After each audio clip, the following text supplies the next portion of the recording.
Ready out কোনো কথা নাই, কথা Okay. হতে হবে না। Okay, আজকে okay. আমাদের জাতীয় নির্বাচন 12 তারিখে, রাইট? জি আর মাত্র 3 ঘন্টা কি 4 ঘন্টা সময় আছে। এমনিতে ভোট দিয়ে সবাই ভোট দিতেছে, রাইট রাইট। রাইট সবাই এলাকায় ভোট দিতে গেছে গা। আমরা এখন দেখতেছি সবাই চলে যেতেছে ভোট দিতে মাঠে, স্কুলের মাঠে।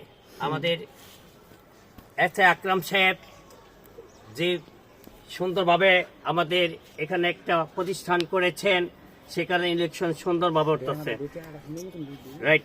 আজকে আমাদের দেখা যাচ্ছে গ্রাম অঞ্চলের মানুষ তারা সূক্ষ্ম মতন ভোট দিতেছে, যাকে খুশি তাকে ভোট দিতেছে, যে বাচ্চা হ্যাঁ ভোট পাইতেছে। ভোটার সবার জন্য সমান অধিকার, রাইট। দেখা হবে, কথা হবে, আমার গো। রাইট। আজকে আমাদের এ তুমি করো কে আর খালি করে আজকে আমাদের দেখা যাচ্ছে, আজকে আমাদের ইলেকশনে অনেক মা বোনেরা ভোট দিতে আসছে, ঠিক সবাই নিরাপত্তা মতন ভোট দিতে আসছে আমাদের উচ্চ বিদ্যালয় আলীনগর, রাইট। দেখা হবে, কথা হবে, alright alright. Alright it is smart slow সামনে দেখ।